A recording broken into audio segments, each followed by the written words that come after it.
عز و جل اپنے کلام مقدس میں فرماتا ہے، بے شک اللہ کے نزدیک گنے ہوئے شمار کیے ہوئے جو مہینے ہیں وہ 12 ہیں، اور ان 12 مہینوں میں سے 4 حرمت والے مہینے ہیں، عزت والے مہینے ہیں، عظمت والے مہینے ہیں۔ وہ 4 مہینے کون سے ہیں؟ مسلسل ترتیب کے ساتھ ذی القعدہ، ذی الحجہ اور محرم، اور 4تھا مہینہ رجب المرجب جس میں ہم اور آپ زندگی گزار رہے ہیں۔ اس کو رجب الاسم اور رجب العصب بھی کہا گیا ہے۔ یہ جو 4 مہینے ہیں اس میں جنگ و جدال، قتل و قتال سب حرام ہو جاتی ہیں۔ اس دور میں جو جنگیں ہوتی تھی کفار و مشرکین بھی اپنی تلواریں روک لیا کرتے تھے۔ یہ 4 حرمت والے مہینوں کی سارے لوگ عزت کرتے۔ ان 4 مہینوں میں امن و امان قائم ہو جاتا، جیسے 2 قبیلوں میں جھگڑے ہیں، فساد ہے اور ایک دوسرے سے جنگ پر ہمیشہ آمادہ رہتے ہوں، لیکن ان 4 مہینوں کے اندر امن قائم ہو جاتا تھا، راستے کھل جاتے تھے۔ اور اللہ تبارک و تعالیٰ نے قرآن پاک میں ان 4 مہینوں کی فضیلت بھی بیان فرمائی۔ اس میں رجب کے لیے ایسی فضیلت ہے، اللہ کے نبی صلی اللہ علیہ وسلم ارشاد فرماتے ہیں یہ رجب کے مہینے کی فضیلت ایسی ہے جیسے قرآن کی فضیلت دوسری کتابوں پر ہے۔ دوسری کتابوں میں جس طرح سے افضل قرآن ہے، اس طرح سے رجب المرجب تمام مہینوں میں افضل ہے۔ اور نبی کریم صلی اللہ تعالیٰ علیہ وسلم اس میں عبادت کرنے کے لیے ترغیب دیا کرتے تھے۔ اس کو ترجیب بھی کہا جاتا ہے، اور خاص طور پر رجب کے متعلق بزرگان دین نے فرمایا یہ فصل بونے کا مہینہ ہے۔ کھیتی باڑی والے سمجھ سکتے ہیں کہ اس میں بھی 3 موسم آتے ہیں۔ پہلے بیج کی بوائی کا وقت آتا ہے، پھر اس کی سچائی کا وقت آتا ہے، پھر کٹائی کا وقت آتا ہے۔ تو رجب کا مہینہ یہ فصل بونے کا مہینہ ہے نیکیوں کے، اور شعبان کا مہینہ اسے پانی دینے کا ہے، اور رمضان کا مہینہ فصل کاٹنے کا مہینہ ہے۔ اور رجب کا مہینہ آتے ہی اللہ کے نبی صلی اللہ تعالیٰ علیہ وسلم یہ دعا فرمایا کرتے تھے، اللہم بارک لنا فی رجب و شعبان و بلغنا رمضان۔ سب کو یہ دعا بھی کرنی چاہیے۔ حضور اکرم صلی اللہ تعالیٰ علیہ وسلم یوں عرض کرتے کہ اے اللہ، رجب اور شعبان میں تو ہمیں برکت عطا کر اور ہماری زندگی کو رمضان تک پہنچا دے۔ اب رجب آپ نے دیکھ لیا ہے تو اب کثرت سے یہ دعا کرو کہ مولا اس زندگی کا رمضان ہم سے جانے نہ پائے، رمضان تک ہماری سانسوں کو پہنچا دے۔ یہ دعا کثرت سے ہر نماز کے بعد بھی ہونی چاہیے۔ رجب آتے ہی میرے عزیزوں یہ عبادتوں کا موسم شروع ہو چکا ہے، اور سب جانتے ہیں رجب کے بعد پھر ہمارے ہاں مسلسل ایسی شب بیداریاں اور عبادت کے موسم نظر آنے لگتے ہیں۔ پھر شعبان بھی، اس میں رجب میں بڑی رات آتی ہے، شب معراج، اور اس کے بعد شعبان میں شب برات، پھر اسی طرح رمضان کا موسم بن جاتا ہے۔ تو اب یہ موسم بنانے کا وقت آ چکا ہے۔ تو سب سے پہلی چیز یہ ہے کہ میرے عزیزوں، فصل کے بونے کے لیے کن چیزوں کی ضرورت ہوتی ہے، اس چیز کا خیال رکھیے۔ بیج اگر کھوٹا ڈالے ہو اور ویسی ہی فصل آنے کا انتظار کرو گے تو پھر نہیں ہوگا۔ بیج کو کھرا اور خالص ہونا چاہیے۔ جو نیکیاں کرنا چاہ رہے ہیں اس کو صاف ستھرے اچھے ماحول میں کیے جانے چاہیے۔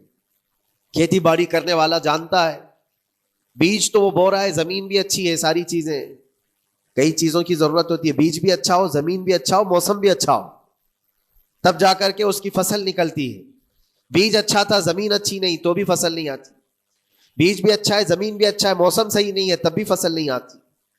ابھی آپ کے پاس 3 چیزوں کا ہونا ضروری ہے، بیج اور زمین اور موسم۔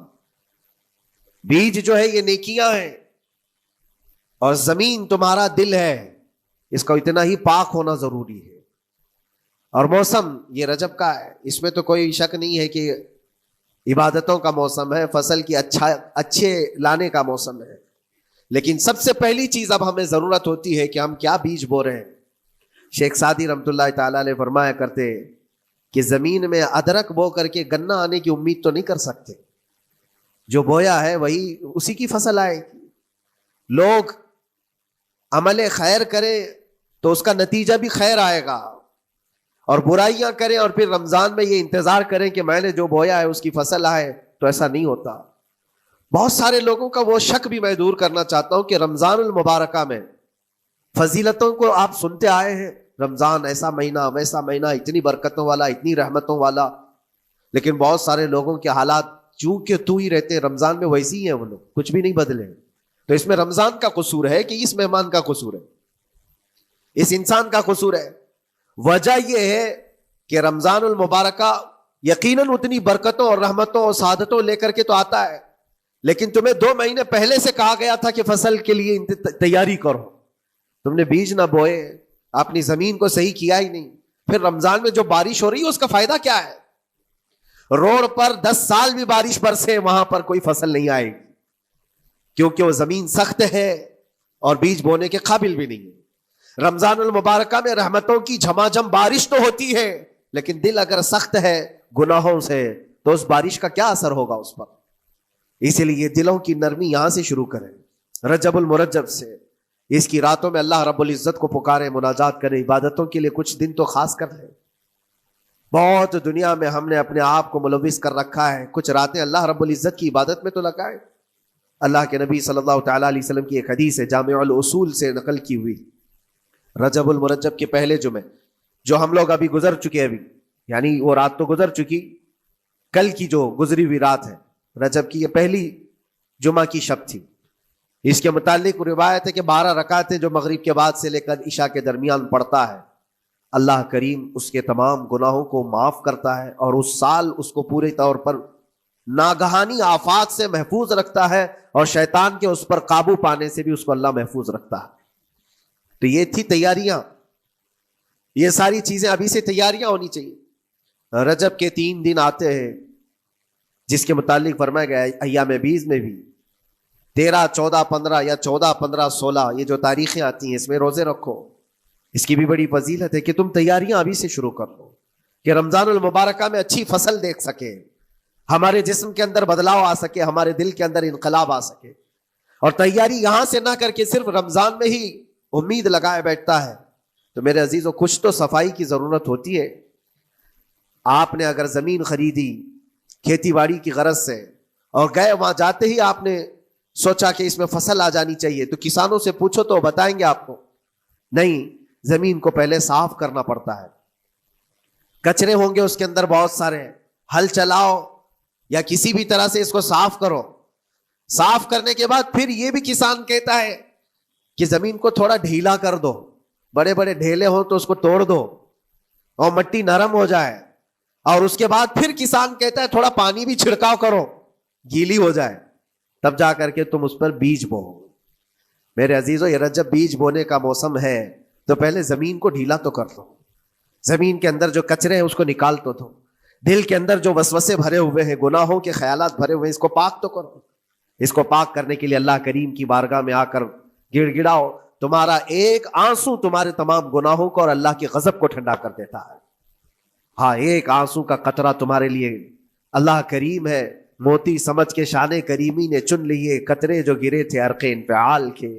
امام غزالی رحمۃ اللہ تعالی علیہ نے لکھا ہے کہ آج اللہ تبارک و تعالیٰ کی رحمت کو اپنی طرف مائل کرنے کے لیے اگر تم کچھ کر سکتے ہو تو بس یہ ہے کہ دنیا رونے اور گڑ گڑانے سے نہیں مانتی, لیکن مولا کریم بندے کے ایک مرتبہ سجدہ کر کے اسے پکارنے سے فوراً قبول کرتا.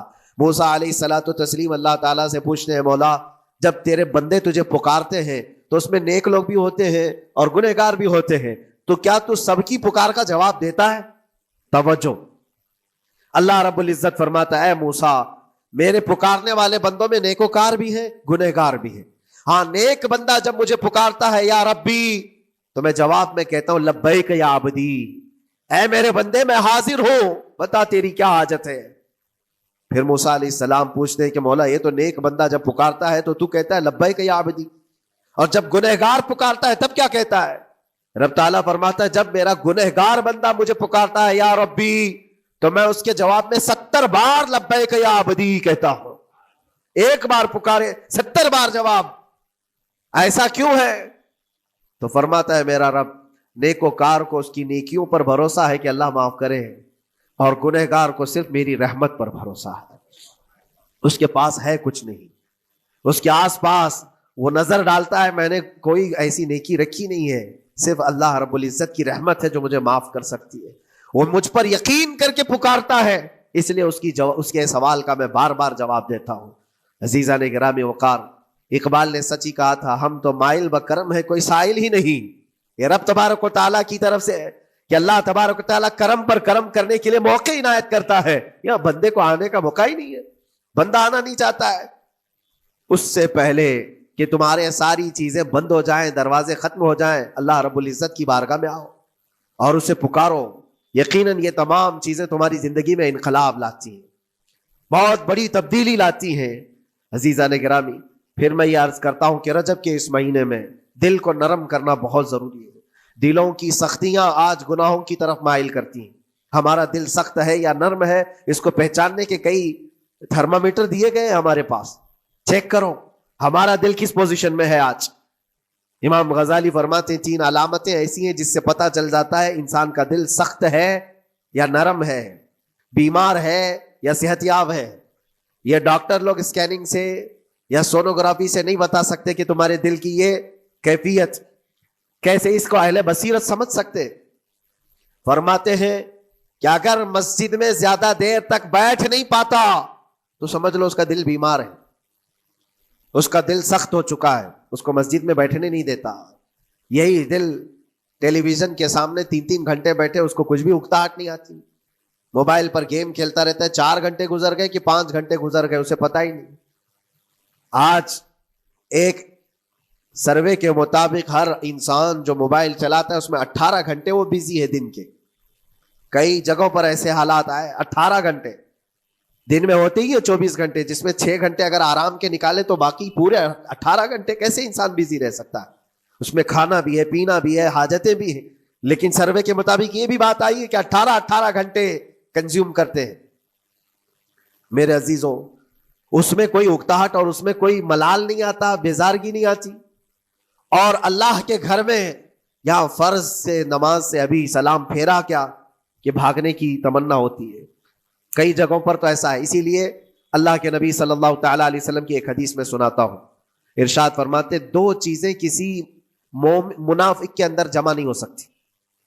2 چیزیں منافق آدمی کے اندر آ ہی نہیں سکتی. وہ کیا چیزیں ہیں؟ حضور پاک صلی اللہ تعالی علیہ وسلم فرماتے ہیں اچھے اخلاق منافق کے اندر نہیں آتے، اور اللہ کی اور اس کے رسول کی ہر بات پر یقین یہ منافق کے اندر نہیں آ سکتے. اور منافق کی یہ علامتیں بتاتے بتاتے میرے نبی نے یہ فرمایا، دیکھنا کہ مسجد میں منافق سب سے اخیر میں آئے گا اور سب سے جلدی بھاگے گا. اس کا دل نہیں لگتا، دل سخت ہو چکا ہے. اور بازار میں سب سے پہلے جائے گا اور سب سے لاسٹ میں نکلے گا. بازار اس کے دل لگنے کی جگہ ہے، اس کے وہاں پر تفریح کی جگہ ہے. اور مومن کی علامت یہ فرمایا کہ مومن مسجد میں جلدی آتا ہے اور دیر سے جاتا ہے، اس کا دل لگا رہتا ہے. اور مومن بازار میں لوگوں کے شروعات میں نہیں، اپنی ضرورت کے مطابق گیا اور نکل آیا.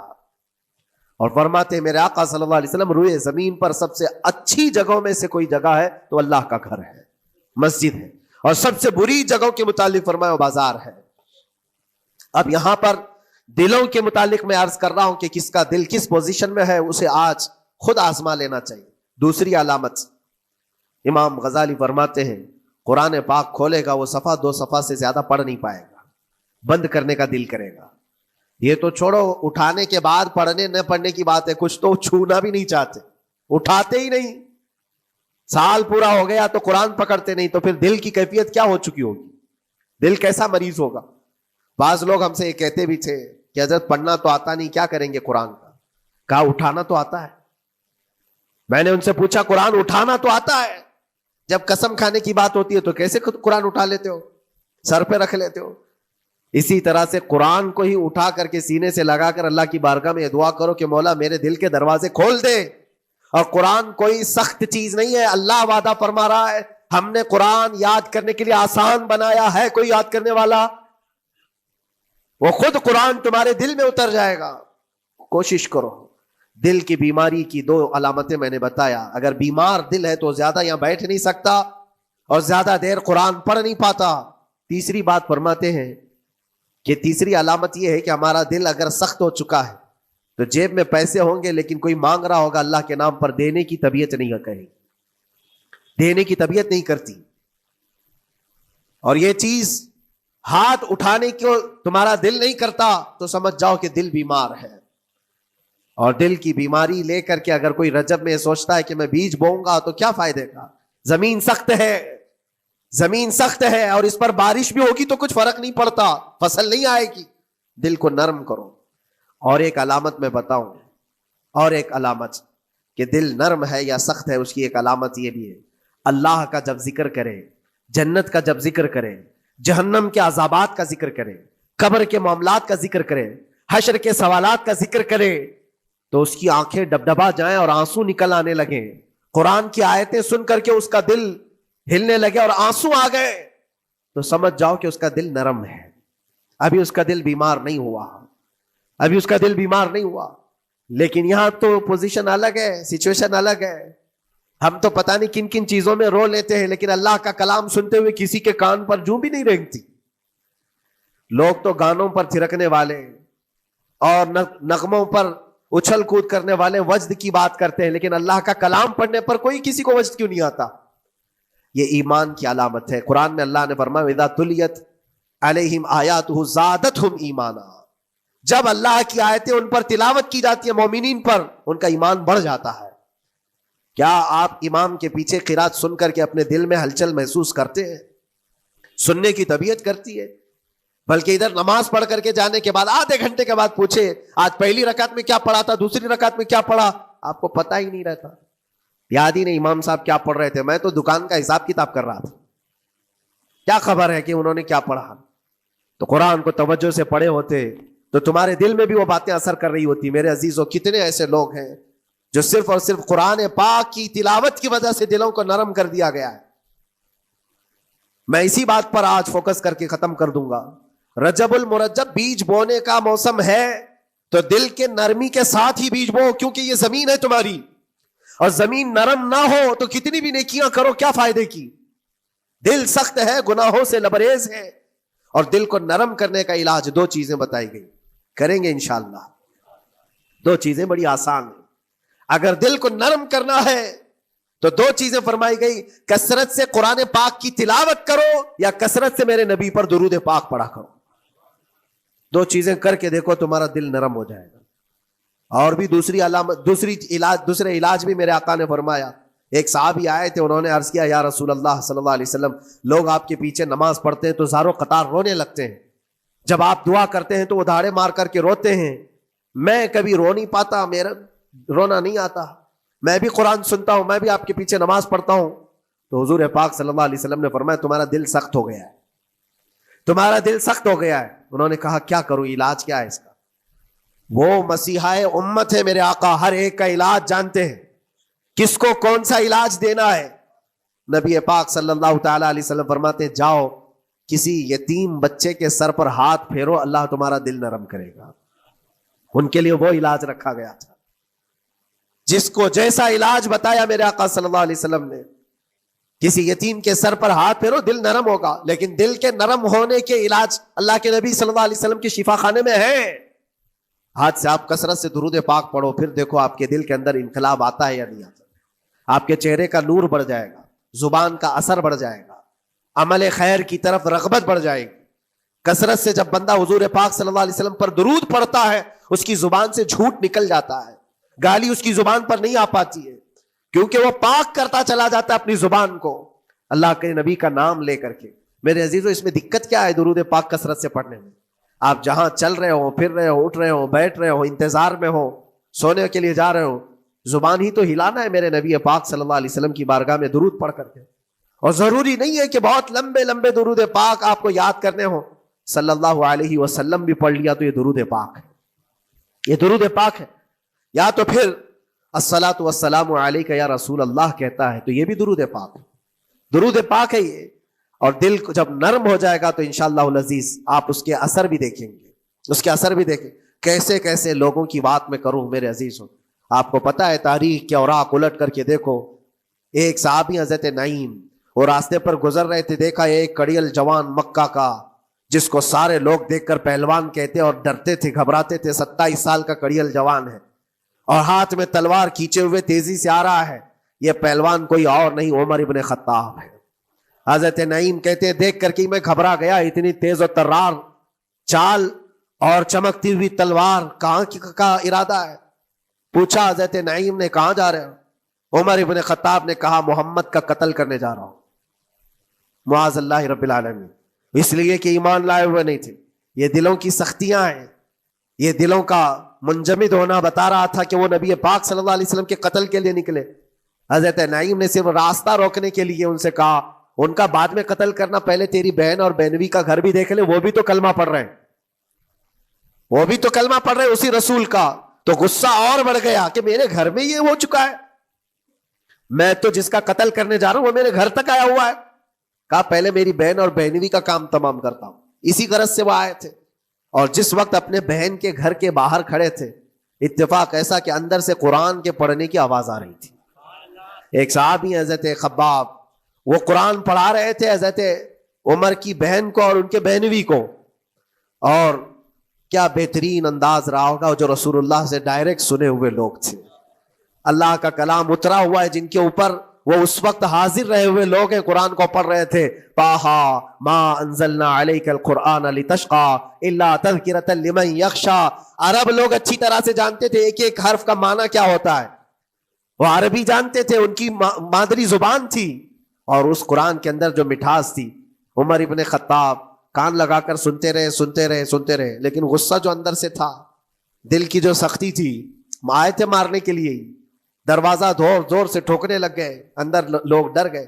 حضرت خباب کو چھپا دیا، بہن اور بہنوی نے دروازہ کھولا، دروازہ کھلتے ہی ان پر حملہ آور ہو گئے۔ عمر ابن خطاب مارا، اپنے بہنوی کو بہت مارا کہ تم یہ کیا کر رہے ہو، دین بدل چکے ہو، یعنی تم یہاں سے نکل کر کے دوسری جگہ چلے گئے ہو، صحابی ہو گئے ہو۔ اپنی بہن کو بھی مارا، یہاں تک کہ ان کی ناک پھٹ گئی۔ جب لہو لہان ہو گئے تو عمر ابن خطاب نے دیکھا کہ میں اپنی بہن اور اپنی بھائی کو مار رہا ہوں۔ پھر تھوڑی دیر کے لیے دل میں رحم آیا، اور دل میں رحم آیا کس چیز کا، کس چیز کی وجہ سے نرم ہوا دل؟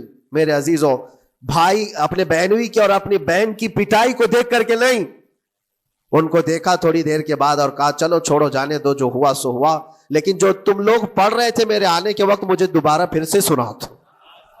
وہ کیا کلام تھا، وہ کون سا کلام تھا؟ اتنا سننا تھا کہ بہن نے محسوس کر لیا کہ دل کی نرمی کا دروازہ کھل چکا ہے۔ یہ قرآن ہے جس نے دلوں کے دروازے کھولے ہیں، مکہ والوں کے قرآن ہے، دل کی نرمی کی طرف دروازہ کھل چکا ہے۔ تو عمر ابن خطاب سے کہا کہ تم غسل کر لو، تم پاک ہو جاؤ، ہم قرآن تمہیں سناتے ہیں۔ اور انہیں پاک کیا گیا تو حضرت خباب جلدی سے باہر آئے، کہا میں سناتا ہوں۔ حضرت عمر کو جب یہ آیتیں سنائی گئی، جھوم کر کے سننے لگے۔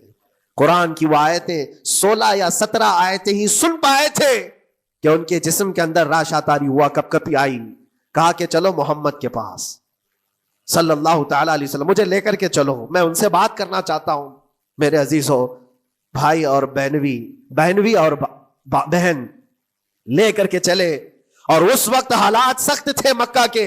حضور پاک صلی اللہ تعالی علیہ وسلم کے پاس 39 صحابہ تھے جو ایمان لائے ہوئے، اور پہرے داری میں امیر حمزہ کھڑے رہتے تھے کہ کوئی آئے گا تو میں اس کی برابر خبرگیری کروں گا۔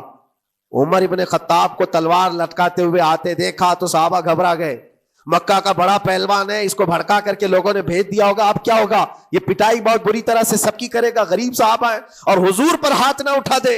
سب ڈرنے لگے۔ حضور پاک صلی اللہ علیہ وسلم سے آ کر کہنے لگے کہ یا رسول اللہ صلی اللہ علیہ وسلم، عمر آ رہا ہے اور ہاتھ میں تلوار ہے۔ اللہ کے نبی صلی اللہ علیہ وسلم نے فرمایا وہ میری گردن نہیں، اپنی گردن دینے آ رہا ہے، وہ میری گردن لینے نہیں، اپنی گردن دینے آ رہا ہے۔ وہ مخبر صادق صلی اللہ علیہ وسلم جانتے ہیں کون میرا غلام ہے اور کون منافق ہے۔ عمر ابن خطاب آئے تو حضور نے فرمایا راستہ دے دو۔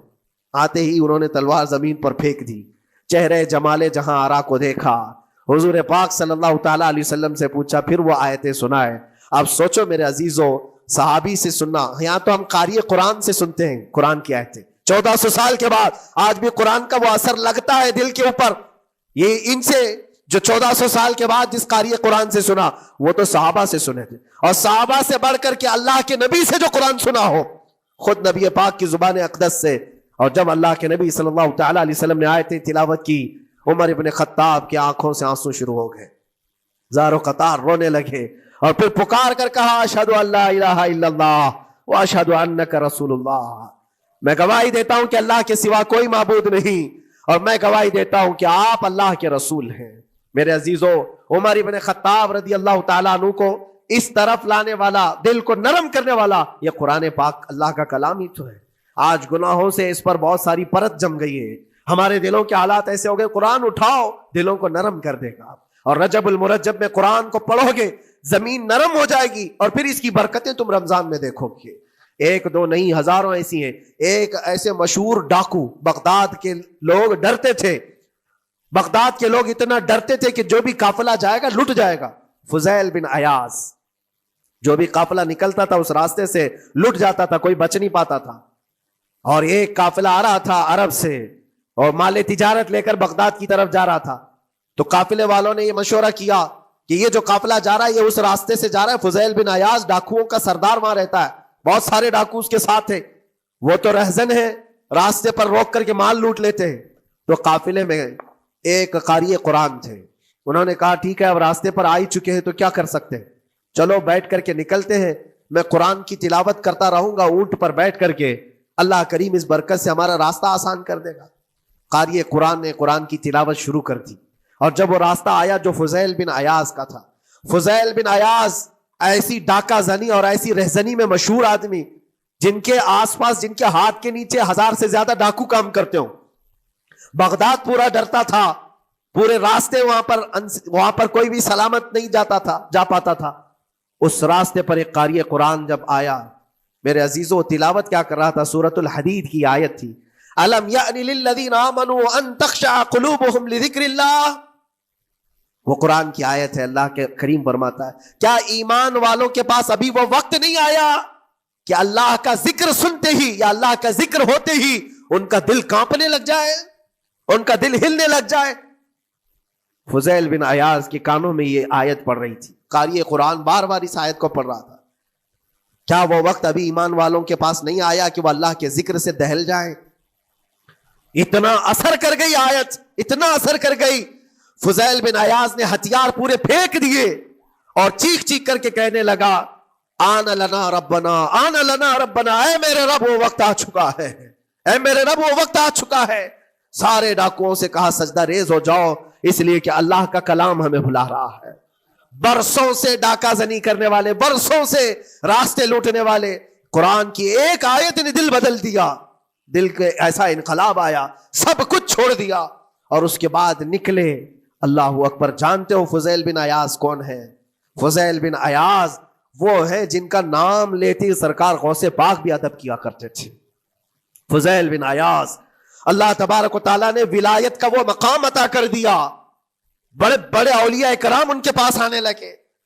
اپنے زمانہ، جوانی کا زمانہ ڈاکہ زنی میں گزرا تھا، لیکن جب پھر وقت آیا توبہ کا اور دل کے بدلنے کا تو اللہ نے وہ مقام دیا، وہ مقام دیا۔